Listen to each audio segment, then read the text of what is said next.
Hello, and welcome to this seventh lecture of Parts Identification and Process Design module, in which in this course on winning prototype development. I am Arun Singhal, your management coach and mentor with 40 years of experience in people development. So, in this section, we've been getting some good understanding of how to identify the parts and how to design the process to develop a winning prototype to help you build a business.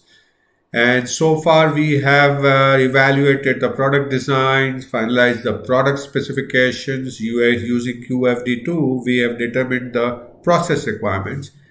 And we are now at the fourth step of this process, in which we are now going to look at how to develop the process layout, how to develop the process exactly.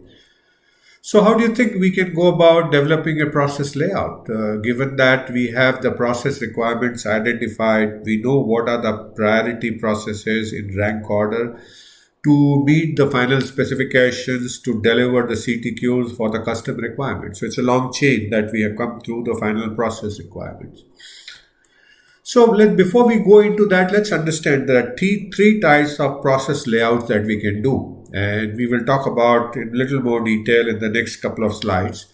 One is a simple flow chart, and the second one is what is called a swim lane chart, and third is a value stream map. You can read the description given there later on whenever you find time. I'm going to explain each of them in the next couple of slides. So the simple flow chart is a simple flow chart. Simply, it starts, it has an input, it has a process, and it ends. And it doesn't distinguish who does what where. It just simply tells what does it start with, what are the inputs, what are the different steps of the process, and what is the end output. So that's a simple flow chart.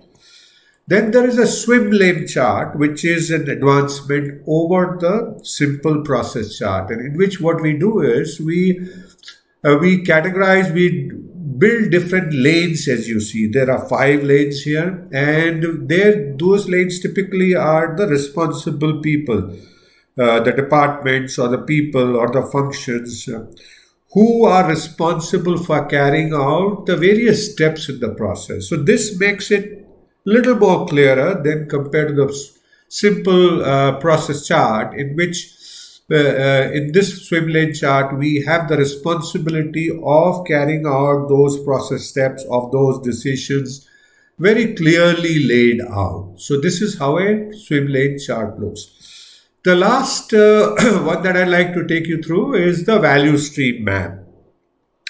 A value stream map essentially is again a process flow chart. Now in this there's more details, like as you see at the top, what is the material flow, what is the direction of material flow, what is the material flow, what is the information flow direction, and what is happening in that information flow.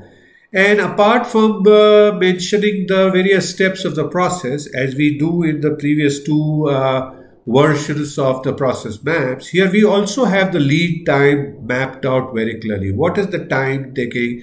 What is the work time? What is the idle time? So that happens. So this is fairly advanced stage of value stream map, which is very useful if you want to improve a process. So if you want to do a process excellence in which you would like to map a process and improve, this is the kind of a thing that can be useful for that.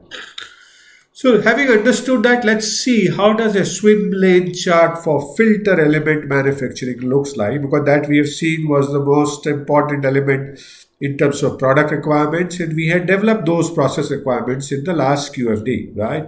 QFD3. So here what you see is the swim lane chart of the filter element. This is how it will look like. There are 2 lanes which are not exactly laid out as per lane format. But the first lane is of media preparation and second lane is a filtering chamber assembly. In the lane 1 media preparation, we start with rice husk ash pulverize. We take the rice husk ash, pulverize that, and then we take it to the next stage of granulation. And then we blend it in the blender with the silver nitrate, right? Remember, we needed to coat the rice husk ash with silver nitrate to make it effective in killing germs. So that's the process happening here. Then we dry it in a dryer with a reducing agent, that blended material, and then we screen it. And that brings to us to the end of media preparation. And that input then enters the lane 2 in the third step. The first step, we start with the bottom chamber component assembly. We start with that. We assemble the bottom chamber. Then we assemble the shutoff system with the shutoff mechanism components, and we bring this end of the process output into filling and compacting media, where we take the media from the previous lane 1 and we fill and compact the media, and then we take it to the top seal lid components. We add that and we take it to another assembly section, and finally we add the ultrafiltration membrane with the top seal lid completed. We assemble the final filtering chamber, right? And then there towards the end we have the filtering assembly ready for us to take it. So that's how. So you see here basically, apart from that elaborate description, there are 2 lanes, and the output of lane 1 enters the lane 2 in the third step of the process. So that's how that is done. And here the responsibilities are very clear. So having understood how to do the process layout, what are we going to do in the next module? So in the next module, we have completed the four major steps of our prototype development process: determining CTQs, understanding design requirements that you don't see here, developing best design idea, and then in the last one, we looked at how to identify parts and design the process. Having done that, we will look at how do we optimize and start making some prediction on the variety of outputs that we need to do. So thank you so much for watching this 7th lecture of this module on parts identification and process design. I hope you learned a lot, something new in this section, and you are enjoying it. And I look forward to seeing you again in the next section.